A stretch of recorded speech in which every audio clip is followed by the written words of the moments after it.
Hey, This is a test. Is it hey, working? hey, hey. Do a test. How's it working? Are we working? Are we good? You have sound, I think. A little more or a little less? Let me know. Yeah. Can adjust the level. Hmm. Let me check. Is this cool? Let me check just one thing. We're checking levels. Let's go to the mission control, dude. The sum and then mission control. Level. There you Yeah. go. Ha All ha right. ha. Hi. This is really great. Hope you can hear it. Okay. Okay. Is that good? I don't think it's making Yeah. much of a difference, but Okay. show some signal. Yeah. There. 1, 2. This is a Okay. test. Yeah. They're very 1, good. 2. Yeah. My voice. That will do. It's broadcast. Very good. I hope. Hey everyone, welcome. Drummers Against Implied Timekeeping. Richard D. Alvis, your host, the drummer, and I have with me um, just a partner, a friend, and someone I can just hit off of on just about every musical topic, including James Brown. James Brown, something that was happened recently. But I want to say hi and thank you to everyone who's supported me the past 6.5 years of talking about drums and drumming, Drumily, and all the things that we do over here. Um, uh, uh, I get a little bit caught up in what I'm doing, and I wanted to do this podcast just to let you know that I'm still going at it. I don't know why, but I want to do it. And I know a lot of drummers have a lot of choices to go to a lot of channels, but hopefully you'll see the things that I'm trying to show you are are what, from my experience, have been, I think, effective. And then I have Nelson here to kind of tell me that it's maybe effective or maybe not effective, but I don't know. So, a couple things I wanted to talk to everyone about, and maybe they'll apply, maybe they won't, but there are things that when I'm playing with Nelson, get me to look at what I'm doing from a drumming aspect because I play in a cover band with him, and so it allows me to hit off of him some of the ideas, and I want you to know what I'm doing. Now, some of it's successful, some of it is not. So that's the way that goes. But I'm just going to talk a little bit about several things with drums. Before I get into anything with drums, I want to have some fun. Recently, about a month ago, there was an album that was released on Southern Lord Records, and it does not have drums on it. But I want those of you who come here to listen to this record because of the sound of it and the aesthetic of it and just everything about it. And that's the new Sun O record, Life Metal. Great. And I, Steve Albini, the producer of this record, I have loved this band since the day they started in, I think, around 1998 when they were Earth. I had the first record, which I thought was terrible. I had Earth 2, which I thought came out in, I think, 2001. I absolutely got into drone immediately, maybe because it didn't have any drums. But those of you who visit my channel, listen to that record. The first, if you can, Earth 2, but this new record, Life Metal. And every record they have ever done has been interesting to me. They did Dunkirk. I don't know if, Nelson, you've listened to Dunkirk. Dunkirk, did you hear that record? I'm not sure. Yeah, probably I did, but All right, there was the White Album. Yeah. Did you listen to the White Album? I've heard them all, probably. Some of them more often than others, but all right, because I just, this new record has taken me by storm. I listen to it all the time, and I just love it. And then, as a side note, though, the title of this record, I, just for the sake of fun, I believe might be the worst album title I have ever heard. I've had some competition with other people on coming up with maybe the best album title, and then of course I like to have fun, and maybe with the worst album title. I don't think anything's worse than this album title. I don't know, man. it's not the worst, it's not the best as well, but I don't know. I think it has some humor to it. You know, it's like kind of All a right. joke. The first time I saw it, I thought it was a live album, and the actual name I thought it was live metal. You know, instead of life.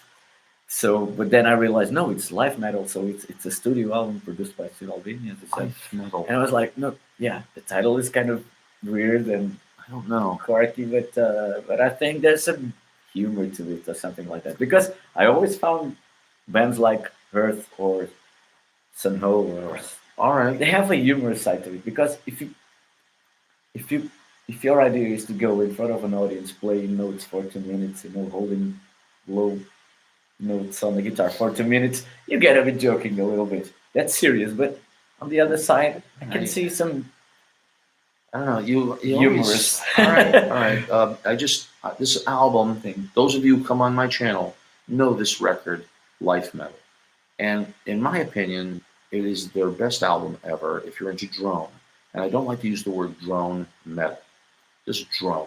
The Yeah. Adding the word metal, I think, is not fair. Irrelevant. Yeah. I mean, uh, just drone music, and it's absolutely the best.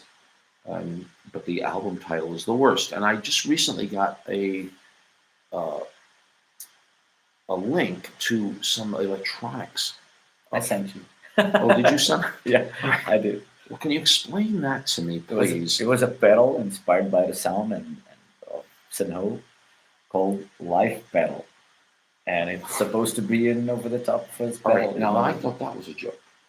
And it is. I thought that was a joke. But the thing is, I think it is. And that confirms my theory even more because if they come up with an album with a title like that and they inspired a pedal to be called the Life Pedal because it sounds like The Life Pedal Sano, you know, doing life metal. even with more some- of a joke it becomes, All right. you know. I think. For those of you who are into drone and want to get that pedal, I don't know what to tell you. Have at it, but I don't see why. Can we drink wine on the internet? I don't know. That could be illegal if you're of it, unless you're of age. So anyway, please get that record. If you want to get It's into great. drone music, get that pedal that they have. I don't know the name of it, or avoid it. I promised I wanted to talk a little bit about you went to see Tool, Yeah, and I promised 2 weeks ago, I think. Tool with Danny Carey. Tool is on tour. They have a new record, I think, right? It's coming out in August, sometime in August. All right, the record is not out, but they Yeah. tour. You know, they can do anything they want. Tool is a legendary band from LA. I was fortunate enough to see them when they started out. I think I saw their second gig. And I also found out that two guys from Pygmy Love Circus lived in the rooming house that I lived in with a friend of mine. So, but I had moved out. So it's kind of, I would love to talk to them, see what they thought of where we lived. At 833 Beacon Avenue, Los Angeles. Tool lived where I lived for a short time, two guys. And what'd you think of the show? Tell me about what you thought of Tool. I liked it a lot. The venue where they played is called Mel Arena here in Portugal. It's not the best venue acoustic wise, you know. The sound can be tricky there, but the spot where I was in the audience, the sound was actually very good. I had some bad reviews from some friends who were more back in the room. They How told me, big was it? Was it yeah. big PA? Yeah, very big. It was for, I don't know, 15,000 people there. So it's a Right. big room. But where I was standing in the audience, the sound was okay.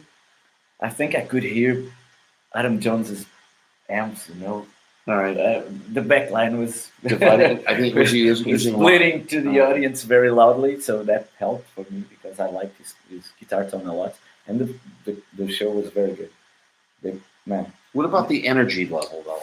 You know, I saw them in 2004. The energy.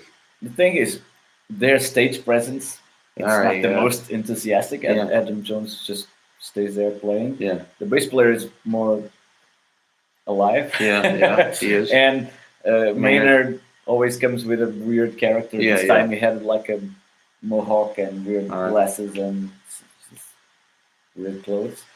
And you have Danny Carey. Just looking at him, it's hypnotic. You know? All right. He So, doesn't need to do much more than just play what he plays all right. to All be right. entertaining because He's an intricate player. he I is. like him on record. I like Lateralus. I like what's it, Anima, Oh, yeah, Anime, whatever that was and called. 10,000 days. It was the last one. Yeah, Anima. Anima. All right, I like that record too. I just when I saw him live, and when I saw them in 2004, yeah, the energy level. Maybe they were tired too. You know, you do 30 cities, Yeah. and you're in Tool, you can get tired. Yeah, They're but allowed that.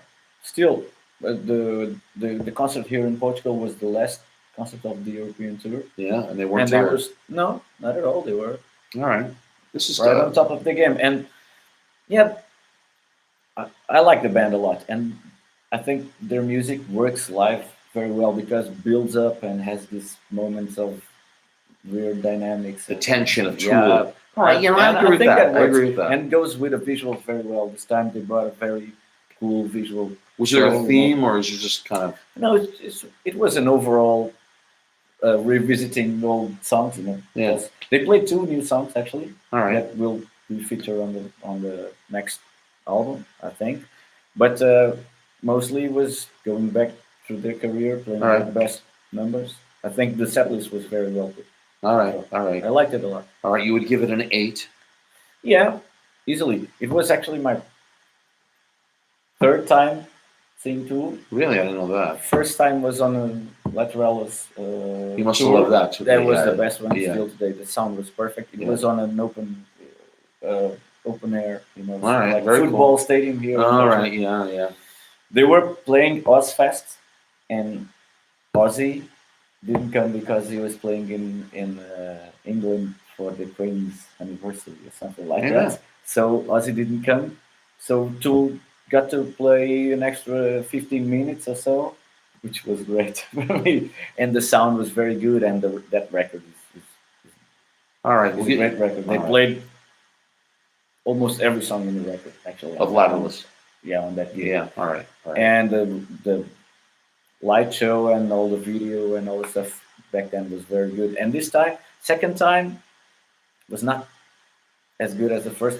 Well, you don't have the same element of surprise, of All course. right. All right. But I think some things didn't work so well with the visuals and the music.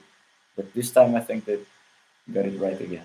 All right. I trust you. I trust you. I argue with you, but I trust you. There's nothing you can do about it. I made up my mind. Here it is, man. You know, it is important, especially if you're a drummer, to be able to talk to the other players that you're playing with and feed off of it. Yeah. You know, so Tool is important to ask you about and to get the feedback from my point of view and for what you thought of it. Great to hear.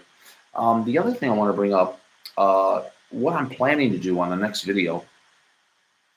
I was always a fan of Stuart Copeland, but never over the top. I liked him, played well. His records are good. He's consistent, you know, Yeah. good things. There are other drummers I like at that time. Maybe Elvis Costello's drummer. You can go on my channel and look at the best pop drummers. I have a list of them. The other guys in various bands on pop music and various other things. But Stuart Copeland, I was playing for the children's concert several Police songs.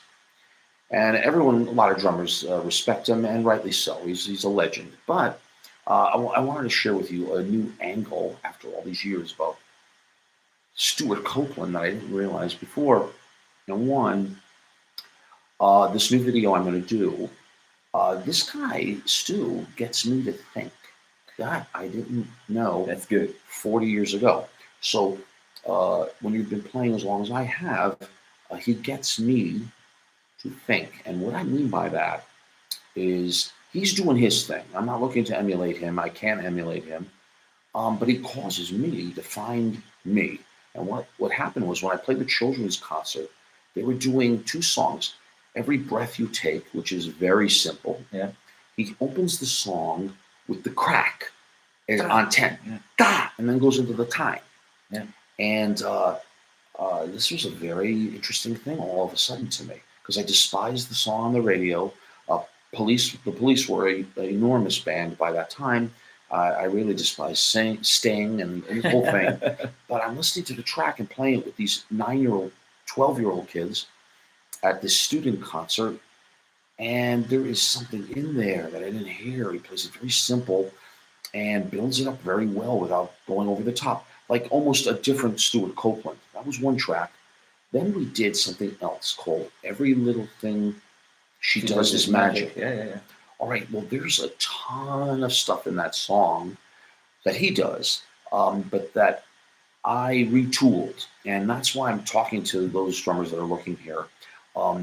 Stuart is my favorite for the getting me to retool me. I don't know how that sounds to those listening, Yeah. but he does his parts and then I do my parts, but he gets me to think how I would do my parts. So when I was doing this song, I came up with several new ideas, and I'm going to do this new video. Not why Stuart Copeland is great. He's a great player, but there were other great players of that era. He's just one of them to me. But he gets me to think, and I want to bring him up for those drummers. You know who he is, and you know his hits, but he's had a profound, weird effect to get me to retool me. That's the best way I can describe it. Yeah, or reinvent totally me. Understand. And I want drummers to know that. Because it has a very particular approach to his drumming. You know, it has a signature sound. He's got the signature sound. Well, that's a guitar player, but even more than that, he does his parts in a way. But then I have my parts, and then I do my. Of course, I like my parts maybe better. That's because they're yours. Because oh wow, yeah, right there. I like my parts better, but then again, I've been playing as long as Stuart Copeland. Yeah. But Stuart Copeland had an opportunity in that band to do his parts. And of course, I look back and think what I would do. Kind of like if you were in the Stones, maybe. Like, what would you do? What would you do if you were in Led Zeppelin? What would you do? And this is what happens when you're playing long term. So hats off to Stuart Copeland for a completely different reason other than saying, oh, I like Stuart Copeland. Yeah. He's the number one guy for me right now that I can retool. Another guy I think of is this guy, a metal guy named Gene Hoglan. He's a legend. Yeah. Gene is just a metal guy. Can't play funk, can't play blues. I don't care. He gets me to think every time. But now Stuart has this praise for me. So that's my next video. These things I've reworked based on the children's songs that I play.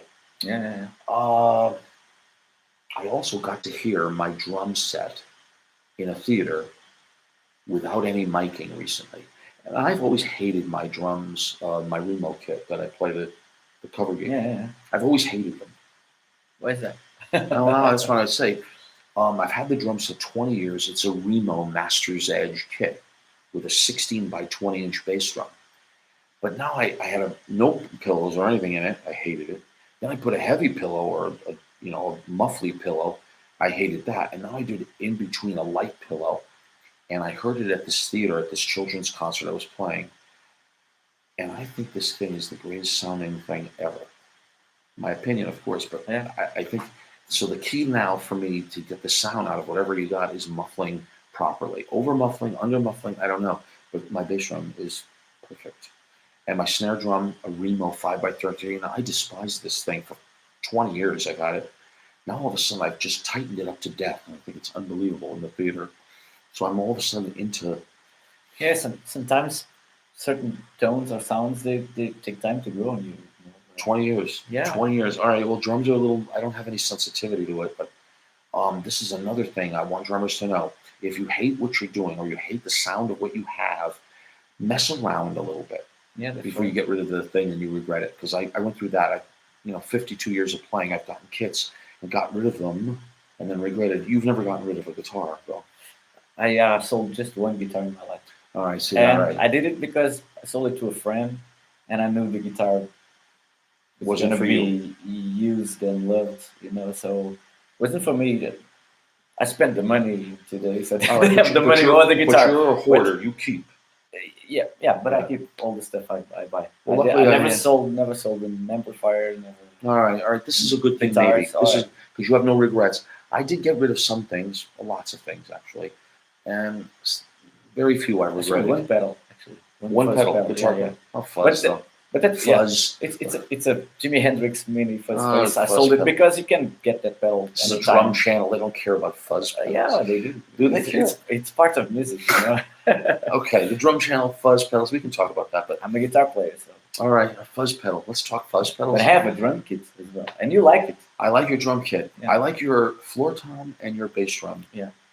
Well, And I even do the like your snare, snare. yeah, Your the snare's snare's great, not but I bad. like my snare too. So Yeah. okay, that's good. I don't like your cymbals.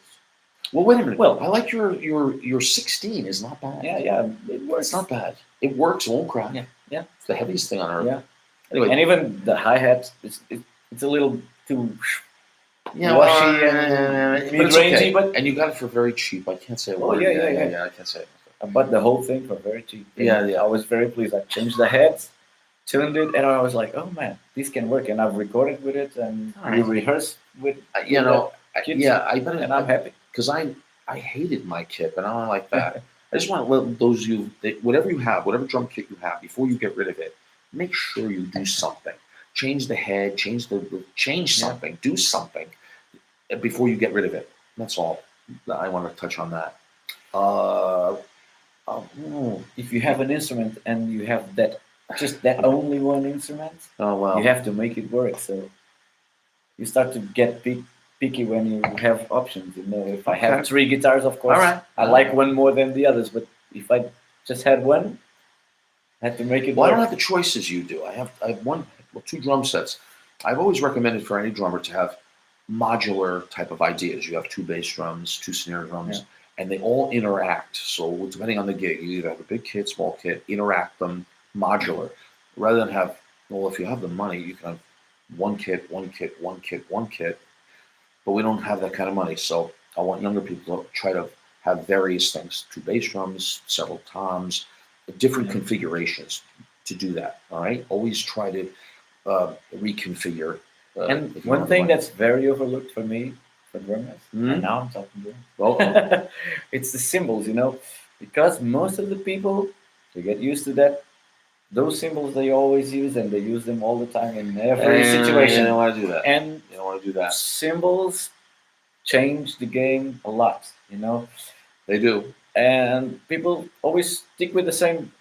I don't know. They like those Zildjians or those Feisties, whatever they are, and But they you know, always play the same cymbals. Nelson, they're expensive. Of course. But You know. if I don't know, if you have just small variety of crash cymbals, that's where you have more problems because crash cymbals are very loud, and They can be. and they can get in the way of other instruments. And depending on That's what what type you're of doing. music What you you're do. playing and the size of the venue and stuff like that, you can solve lots of problems by using different cymbals. And you don't need to have 2 or 3. 10 of them. Yeah, 2 or 3. 3 of them. You know, use 2 crashes at a time. You don't need more than that, I think. Yeah, tell them a little bit. You are an engineer. Yeah. Nelson try to. happens to be the guitar player, engineer, producer of his own band, and I want all of you who are visiting me to get a little bit more involved with his band, which would be Fernando, the band. That's Yeah, it. That's right. Fernando, Fernando, like the ABBA song. Yes. Yeah. the band, though. Yeah.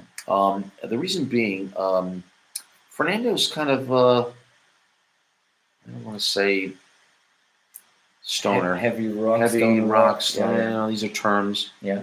But definitely, Sludgy.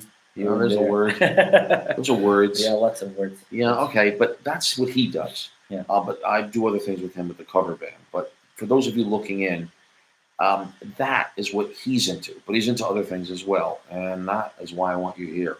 The idea that you play lots of things and not one thing. And this is something that I can't stress enough, and I've been doing it for the past 7 years. Try to do everything. Not everybody agrees with me. My mentor in America, Tom Moeller, out of Nashville, Tennessee, only does one thing. This is my And cat. okay, well, he's not allowed here. He can't play. What Yeah, do you have to say about drums? Yeah. Not much. Anyway, but the idea always play everything, try everything. Yeah. Don't get into one thing. I do this, I do that, I don't do this, I don't do that. The idea of that is constricting, and you want to limit that. So anyone who follows what I do knows I'm trying to do as many different things as possible in as many genres as I can within my limitations. Obviously, I'm not the greatest Yeah. jazz player or greatest pop player, whatever they are, but whatever's thrown at me, and I want that to be done. You produce a lot of different stuff. Yeah. Yeah. Yeah. I do. I Uh, mean, because I like a lot of different stuff. yeah, I know. Well, that's why you're here. What That's made why me we're here. what made me be a musician was being a music fan, and I like everything from metal Well, that's why you're here with me. to Irish folk. Yeah, yeah, yeah. You I know, All right. I like it. I like it all, and sometimes I get envious of those people who just dedicate their life to learn one style and they get very Yeah. good at it, like jazz players that can Classical guitar, classical guitar The most. players or blues country, players that can, country guitar player. and they are very proficient and big That's what virtuosos they on are. that genre. And I'm not that good in any style, you know. Well, I try to play them all, but there is our term, jack of all trades. yeah, You've heard that's this right. term. I'm more a jack of all trades, but I have a lot more fun than them, I think, I because don't know. man, and I get to play different instruments every now and again. I play bass with you, so doesn't Yeah. mean I'm good at it. You just do it and try it. I like it. Yeah, Yeah, yeah. I And agree with that. I tried. And let me ask you then, playing bass helps you as a writer and a guitar player because you at least can listen to rhythm better. Uh, I don't know. Maybe. Yeah, it has to help, right? If Yeah, you're of playing a course. bass part, you Oh, can yeah, listen yeah, to the music. One thing for sure, and I play a little drums as well. I'm not good enough to join a band. Are you playing in drums. the open-handed position? I do, because I'm a lefty. A lefty in the Yeah. open-handed But I position. play right with my Oh, you play feet. you play Yeah. right with your foot. I play the bass I wish drum you would play left-handed. and Open-handed open-handed. Yeah, position yeah. is what you really should be. I'm a false open-hander. Handed Is that a word? False Open-hander. open-hander. Yes, Okay. we've had those. Yeah, okay. Right. Because I'm a lefty, so I ride with my left hand, but I use my right foot to play the bass drum. All right. James Brown did that. Yeah. James Brown. Some that guy from Faith No More, he plays like that. Faith. as Yeah. well. What? I forgot his name. He played with Ozzy too. You know. Yeah. What's his After name? him. His name Uh, escapes me. But just the overall idea that do as much as you can, do as many different things as you can, experiment. But I was telling you I play a little bit of drums as well and playing bass. Yeah, it gives you helps. an idea of what's the role of every instrument. So that helps me producing and arranging the songs and Totally. having ideas. When I write a song on guitar, I have a very clear idea of where the drums Okay. Well, wait a Got minute. Then let six. me ask you: or the bass parts. do you have a drum beat in mind while you're writing the song? Most of the time, I do. Now, When I hand it to the drummer, though, it doesn't mean I'm not open for surprises. If it comes with a different idea that I wasn't All right, expecting, all right. and if it's good, I'm like, okay, I'm open to that. Some years ago, I wasn't, because when I started recording my own stuff, I did it in my small room. So Yeah. I programmed. Yeah, the drum. So when I wanted to play live, I had to give those recordings I made myself to a band Yeah. for them to learn the parts. And the problem with programming drums is you imagine every beat and you know every little detail of that beat and every Yeah, thing. but And if a drummer doesn't play it exactly like you did on your original machine. thing, yeah, it gets on your nerves, you know, and because you get so used to hear it like that, and you don't let yourself be open to a new approach. So I gave up on that. Now I record when I'm making new songs. I record the guitar parts over a click track or something. Yeah. I give it to the drummer. I have an idea of where the drum's gonna go, but I let him approach All the right. drum parts in its own way. All right, then I'll tell you what. Keep this in mind then, so you know, and I want those guys that are listening in. If a guitar player writes a tune, depending on how it's structured, and I've told you about call and answer, look at my video on that. Look at my video on finding space. I have lots of these videos for those of you who've not visited before. If a guitar player brings the tune to what you're doing, key in first on what the bass drum is going to do, whatever it is. And I think it helps. It depends what he's doing on his guitar. I don't even know what the bass is yet. Yeah. But whatever band you're in, even if it's a cover band, but we play in together, if he comes up with some part that is rhythmic, try to find where the bass drum goes. And I do some unique things with the bass drum now. I come down with 2 with the stick and 4 sometimes. And that's where, when I mentioned Stuart Copeland, every little thing she does is magic. When I show you that video, there's an example of where I'm pushing the bass drum. So when you write the tune, I'll find out where the bass drum first. That should help and then the snare. Where the bass and snare is, because now there's so many new patterns you can do to help what he's doing, rather than the typical 1, 2, 3, 4, a lot of times signature. Right. That's one thing that I usually say to drummers and actually musicians in general. If you want to play a song, learn the song, and that doesn't mean learning your instrument part. Learn the melody. Learn where. Well, it depends who's doing what the bass is doing, what the piano is doing, of course, what the vocals doing. But learn the other parts, And first of all, learn the main melody. That's where the strength. Well, the singer, I assume, if it's instrumental. That's where the song is. Yeah. Because you can play the same 4 chords. Yeah.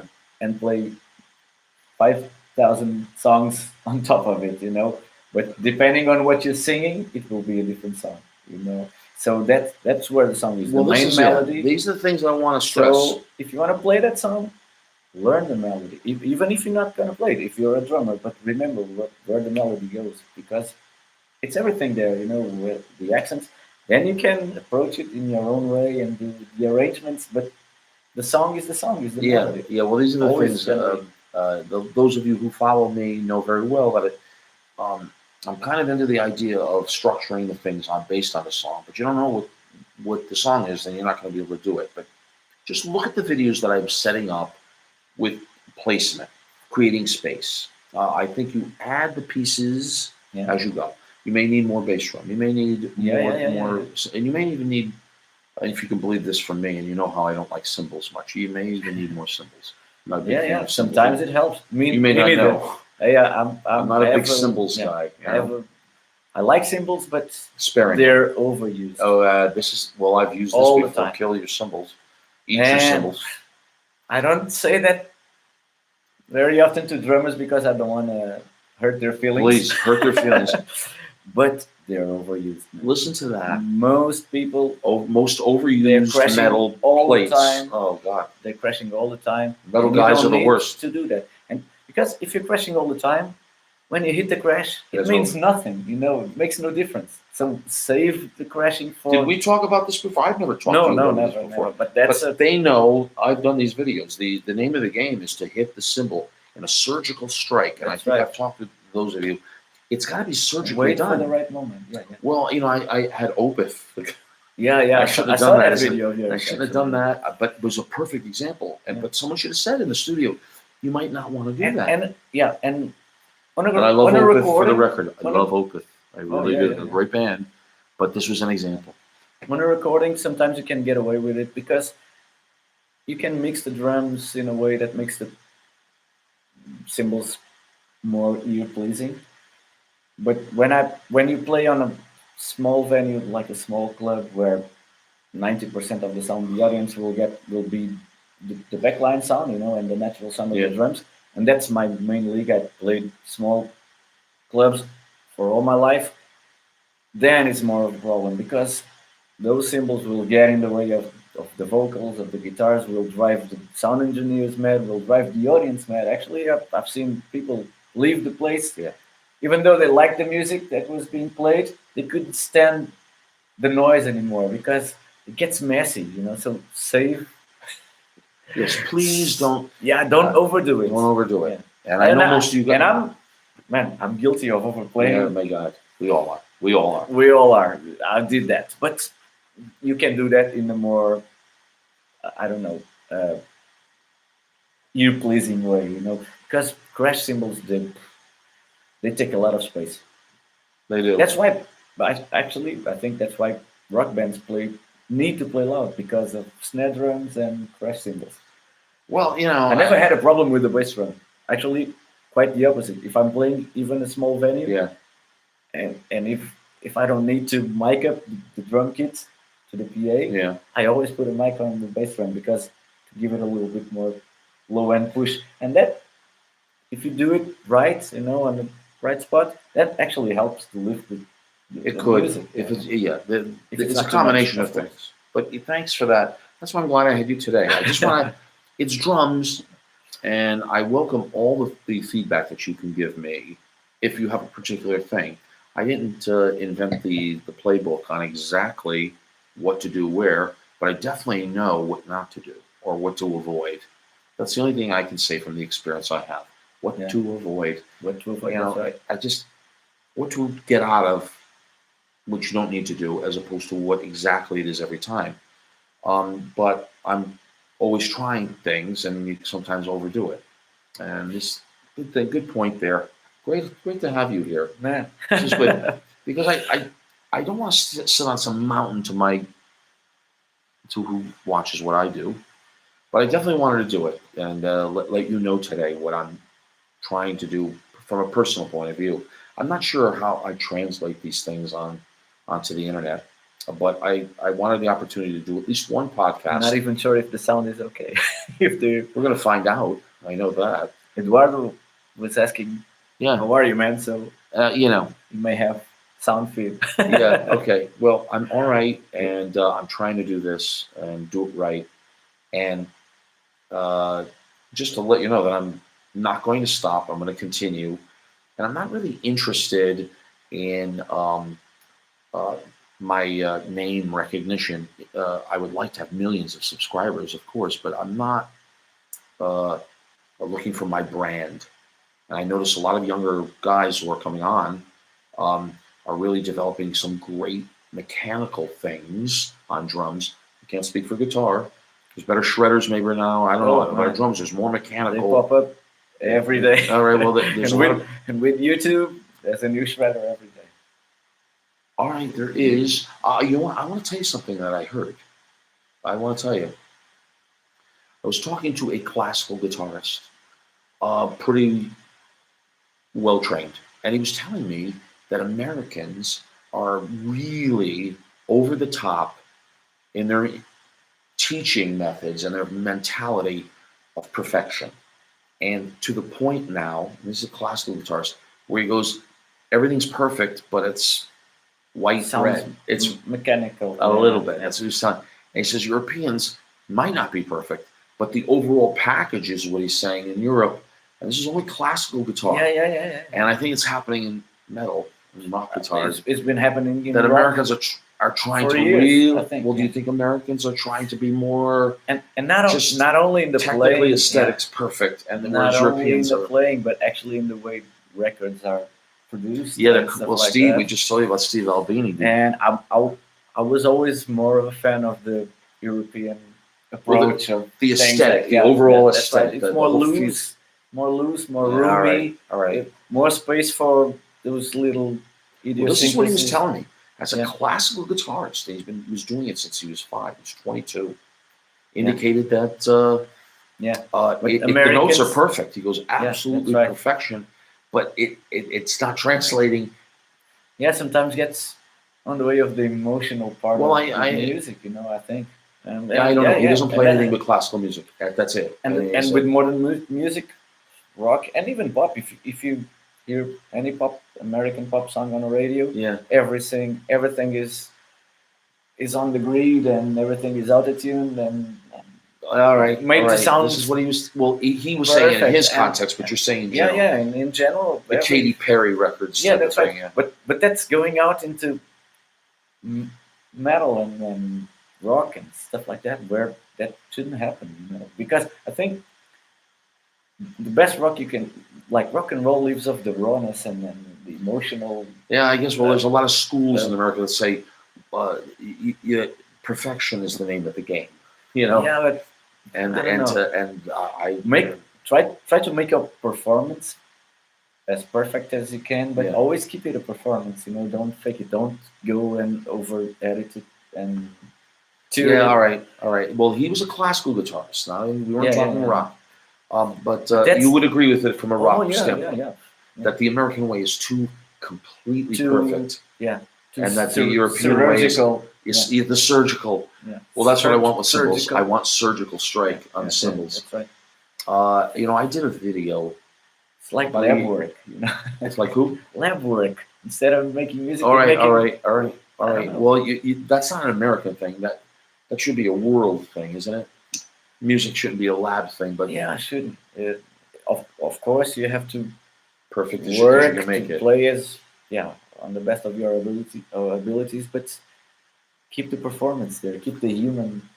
Very Yeah, I interesting liked- comment here. The Avenged Sevenfold records are very, very well made records, Yeah, aren't they? they But are. they That's why are. that's why I don't listen to that. We're not into Avenged Sevenfold because Actually, they seem no. absolutely But- generically perfect. They are. You like the Sonics on Avenged Sevenfold? Not that much. to All be right, well, I honest. do. I do. I That think the Sonics are drives me excellent. away a little bit from that band. They're good musicians. But it is a little I give bit them- laboratory metal. It is. It is. Uh, And I was never interested in bands like I don't know, even Dream Periphery. Theater. what about? guys Oh, like I never liked Dream Theater. Yeah, But you like Periphery. I don't know them very well to be honest. All right, they're very tight. What about Yeah. Pliny? Do you like Pliny? I don't know those bands very All right, well. all Those right. modern The American metal. Clean, to be honest, clean, yeah, razor sharp, clean. yeah, but that's what drives me away from it. I that sound doesn't hit me. All right, all right. When man, you can play me Slayer's Raining Blood anytime, and it's great. It's still great because All right, and it's not all that right. perfect. But it's noisy. It's Yeah, but very I raw don't and emotional, and I like '80s American '80s metal, especially that more the fresh, Yeah, fresh okay. metal stuff. Because of that, they were making records where you can. Yeah, but the Hear records them- are miles ahead now, sound wise. Yeah, that's right. But sometimes I don't Miles know, ahead. They're too polished for me. Well, all right. You That's know why what? I like a lot of the new, like more stoner sludge. Yeah, all bands. right, all right. I do Because too, they- but they sound not as good. But I like that. Not Well, are you telling me Not Nebula? good of a sound. What about Nebula's new record? okay. Come on, let's talk Nebula. Yeah, I heard. Well, No. the drums are a little bit too boxy. All right, for those of you, I loved Eddie Glass when he was with Fu Manchu. Yeah. I happened to be on.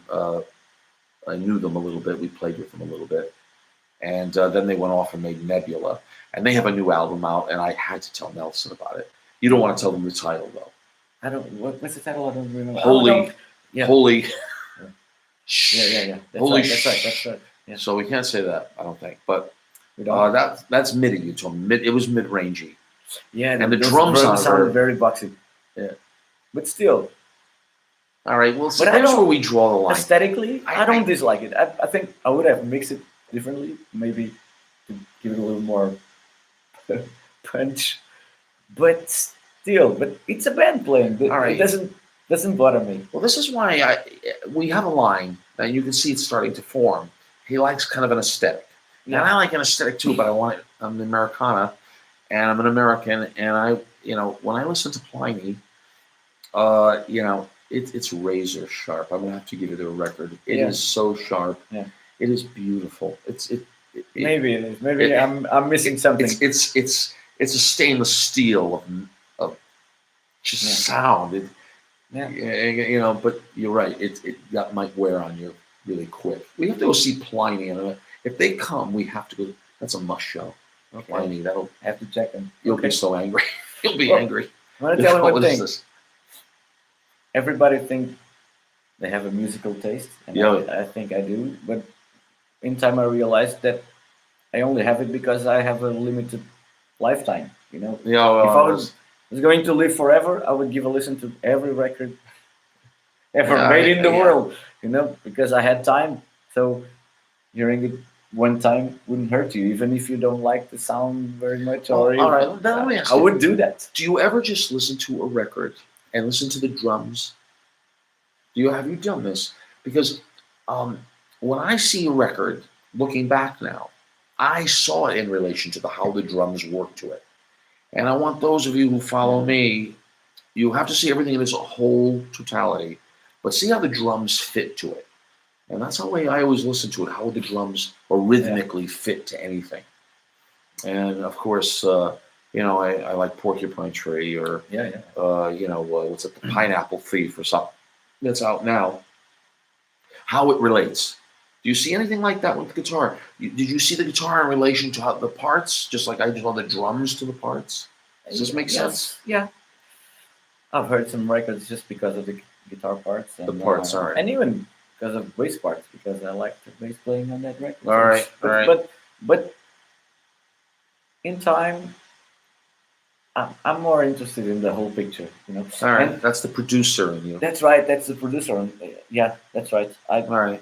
Sometimes I never produced. I never saw it from that perspective. I just never did. I don't know why I didn't. I just saw it as how the drums relate to it, and I've gotten better at how it relates to what I'm doing now. But I never saw it. I always as in its I whole. always see the whole picture. That's the most important thing for me now. And when I was young, well, I heard Joe Satriani records and stuff like that because of the guitar playing, mostly. Well, this record sounded good. But the records and actually Joe Satriani, he's a good songwriter. He has some cool hooks and Ideas. melodies. He has good and ideas. He does. I got to give him that. He really does. He does songs. If you change the main guitar part for a vocal, it will be a song, a pop rock song. So he's a songwriter in its way. But for my way, I would say yes to that. But his rhythm section is sterile. It is. That's why when you hear By the way, early, we better disclaim this. This is our opinion. our opinion. I don't want to get Yeah. into. I mean, Joe Satriani is a star, is a legend, and respect. But there again, I've been. When I see them, But the rhythm section is always kept in a very simple. Yeah, it's not. He's place, not. He's not so the breaking guitar any ground. can Yeah, he's not. They're not breaking shine, any ground Yeah, at all, no. ever. Yeah, it's pretty straightforward rock and roll, and so to give more relevance to the guitar part. That's why I was saying when I was young, I heard Joe Satriani records mostly for the guitar playing. Yeah, all right. And then, okay, But you when you heard the listen to- guitars. There's nothing more to. But you listen to the drums and you see it's generic. Yeah, but it's well done. But yeah, it's not the kind of It's drumming by numbers. yeah. It's not really much. With one or two exceptions, there's a Satriani song called "Set Boogie." Maybe has I've heard that. Yeah, A cool yeah. drum arrangement, a little Oh, bit out of the Jesus, box, all right. but most of the times it's just for straight rock and roll beats. Yeah, one of these There's days nothing wrong with that. I Yeah. love AC/DC, and they're. Oh, you know how I feel about that. I- Yeah, like it. I know. And if they change that, they would ruin the band. Well, if I've they seen- change that. I've seen AC/DC live 3 or 4 times now, and when you see them live and they play really loud, you understand why they make music the way they make it.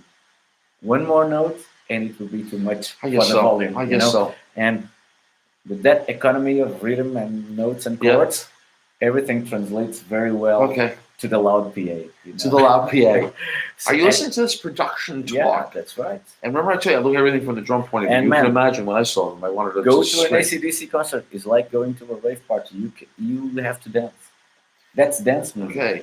All right. Well, I guess so. I wasn't much of a dancer. Me neither, but All right. I like to dance every now and again. Anyway, for those of you again that follow what I do and what I'm trying to do in the open-handed position, a lot of the things that I'm trying to translate to have you be more creative as a player, and since I have Nelson here, Nelson Rodriguez, it's the idea of being more creative or having tools in your toolbox to be more creative with the creative writer. I guess that was the intention when I wanted to do this podcast. I do what I do. I teach what I teach. I have specific things that I want to get across to find your voice as a player, open-handed position, learning to create space, getting out of the way, find your place to where you want to go, and to deliver consistently as best you can. It Yeah. depends what you're doing as well, and to do it in as many styles and have fun doing it. And I thought having Nelson today at least comes from another perspective. A guitar player plays other instruments, who puts up with what I'm doing, and I'm not easy, I know, but this is what it is. It's who I am, and I have to temper it. And um, but when you've been doing it long and you have this experience, you do get caught up in uh, my way, and I have to always fight that. And I want you to fight it, because as you go along your road, whatever your road is, you're going to kick-start it other ways. That's why I did the channel in the first place, to get you to retool, rethink, kickstart, try to move things around, and make what the songwriters do a better journey. Otherwise, you're playing drums in a band. You're not playing drums. You're not doing anything. Yeah. Now, in a cover band, you can have some fun with those ideas, because you can bend the rules of the band, which we try to do. Yeah. We bend it, we reshape things. And I want those of you, and I know a lot of you guys are playing cover bands. Cover bands are a great thing for any drummer or any musician, in my opinion. Some people don't agree with me, but it allows you to bend your playing as you're moving along. Because there's going to be gigs where you're a little bit bored or cold or not very good, in all honesty. But I want you to have fun with it, bend it, and get the other musicians to bend. That's why we're I trying learned to. a lot from playing covers. I played covers for my whole life. That's where my money comes from. Yeah, but a lot of people, studio guys that I've played with in Los Angeles and New York, would consider that tainting the well, poisoning the well. We don't agree with that. No, but I not want at most all. drummers to know. But I understand that point of view, because Right. for me the problem with playing covers sometimes is not the fact that you're playing other people's songs, is the songs that you play, the songs that you choose to play. Because I played a lot of songs that I didn't like over the years. Yeah, but you know very But I well that did they're going to say that for the money. Yeah, what they're going to say confess. to you that what happens is the label. I've always gotten labeled one way or another: rock guy, pop guy, punk guy, cover guy, the cover guy. Oh, you're just a cover guy, metal guy. I even got show bands, and I played all these other things, and the labels went with me. But I kept going because this is how I could function, and I think you agree with me. And this is what I want to stress to younger players and those players that are playing cover music. Just keep doing it, no matter how it gets, and try to bend it and mold it and do different things on it. And hopefully a lot of the videos you'll see on my channel will give you that idea is what I want to give. So,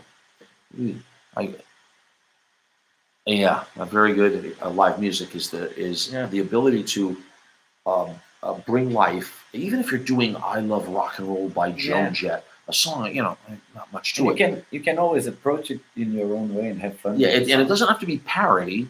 And you have this word, right? One thing I learned about playing covers is I always played with like a power trio rock situation. Sometimes with a singer that just sings or not, but bass, drums, and guitar. And sometimes you have to cover songs that have very complex arrangements and production, and you have to make it work just with the few instruments that you have available. So you have to rearrange the song. Actually, 70% of the time when I play a song, I'm not playing exactly the guitar part, because if I do that, it won't sound right, because there's something missing. Well, you're Nelson doing it still. You're still who you are as a person. But the thing is, even for the audience, if you stick to exactly what the guitar played on original recording, it won't sound like the original recording, because there's a piano going on there. Well, and there's that moment in time too. Yeah, maybe people remember the piano melody better than the guitar, so go with that thing. Try to make it work, and you have to rearrange the songs a little bit. And I learned a lot playing covers about that, and that helped actually my producer view once again. I can't speak from a guitar point of view. From a drumming point of view, there can be something detrimental because if you get totally caught up in playing covers all the time, you start spinning your wheels on doing it. I can't explain that. Let me think. If you're doing covers all the time and you're not venturing out, what will happen is you become uh, boxed into Yeah. getting whatever you're getting done, the Can job affect at your hand. creativity. Yeah. And Or by the same token, by That's true. not doing any covers, I've had this problem with other guys. My mentor, this guy Tom, and I hope he's watching. These are my idol. You're Hi, my Tom. inspiration, Tom. But the thing is, Tom would never do such a thing, and I always argued with him Yeah. that then you become that thing, whatever you are, and I don't agree with that because it depends on the person as well. People are there's different people with different things. Yeah. So And I have to. accept all points of view. And Yeah, if you yeah, wanna yeah, just yeah. do originals, do it. If you wanna play covers, I needed to play covers to make a living because Me too. Portugal is a small country. Me There's too. not Yeah. much of a music scene. Even in going. America, I had to Yeah. supplement all the time. Yeah. Unless I never made like a cruise ship life for myself, but I always supplemented when I was in either Los Angeles or New York, playing cover music and show tunes, and I even played pits and concert shows, these sort of things. Yeah. Oklahoma, Barry Hill, that I did all those, and I never regretted it. I always felt it came away. It would help even if I was in a punk band. I know that Yeah. sounds crazy, but it did. It did. And you It get pulled me away. experience. You have contact with the audience. You have contact with people. You're on your own devices And because just the, when you the newness, the when new. you played on a cover Yeah. band, most of the times you have to set up your own PA, Yeah. your own sound. So you have to learn Yeah. the craft. Actually, I learned sound on the road. But I went to sound school. But to really know university. what to do. But I learned most of it on the road, setting up my own PA, making mistakes, and making them again and again and again, and trying to fix them, Oh. and realize what was wrong. All right, just to give you an idea, I think between the two of us, you're looking at about 75 years of experience. Yeah, if we sum everything, yeah. I'm not kidding, 75 years. Yeah. But we still have this. I'm still 15 years old Oh yeah. on the enthusiasm, everything about it, just everything about it. The mechanics of playing, the mechanics of music. And I want those of you who come on here, to any question you can throw at me, as long as I qualify why, and you can tell them why, where we are, it'll be productive. So if you like what we're doing and would like us to continue and go on to very specific podcasts, I don't want to just talk to show myself or hi, unless we can do specific learning